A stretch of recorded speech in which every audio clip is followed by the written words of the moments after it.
My name is Pablo de la Cruz, and I'm a sterile processing technician here at Cadillac Regional Medical Center.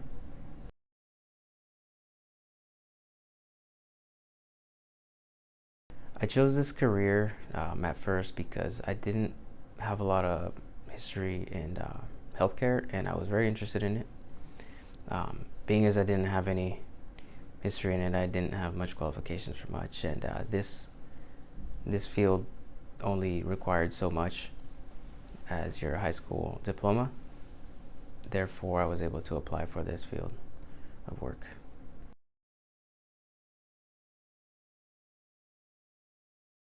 In your first 3 months of training, you will be placed in different departments such as decontamination department, sterilization, or even assembly. And you get trained in each of those departments for at least 2 weeks each. And then you have to get signed off on each one of those before you can be let alone by yourself. So.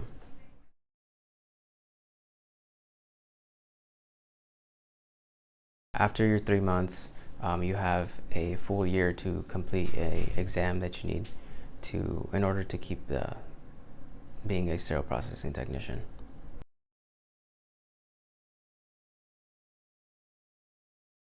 So typically in the morning when we arrive, we have what's called our morning huddle, and it kind of recaps what the other previous shifts, the work they've been doing, so it prepares us. After our morning huddle, we're assigned to a specific location. From there, we usually pick a case or two and then distribute ourselves to our assigned location. From there, we can be in decontamination, sterilization, or just assembly. And then we'll just continue to work.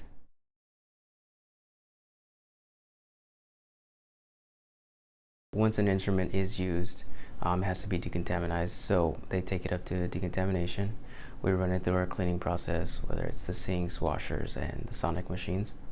After that, it gets what's known as prepped or assembled, and then from the assembly, we load it onto a rack so that it can be sterilized. Once it's sterilized, the final step would be putting the instrument on a case cart so that it can be delivered to the OR.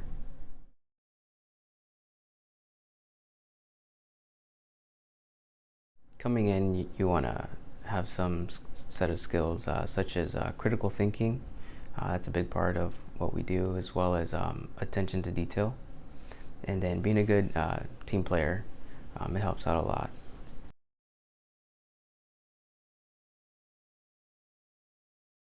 If I could describe this job in a word, I would say vital, because without a sterile processing department, there wouldn't be any sterile instruments to be delivered to the OR, and you wouldn't be able to perform the surgeries that need to be done.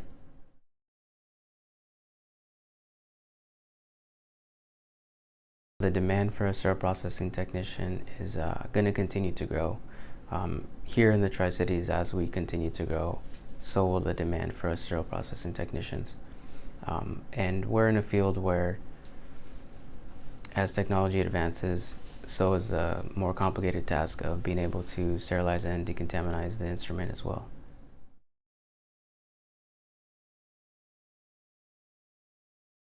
There's a lot of opportunities for growth. You can start as a sterile processing technician. You can become a lead. You can become a surgical tech after working in a sterile processing field. You can become a traveler. It's just kind of limitless, and then a lot of these healthcare facilities offer some sort of financial aid or help or assistance with pursuing different careers as well.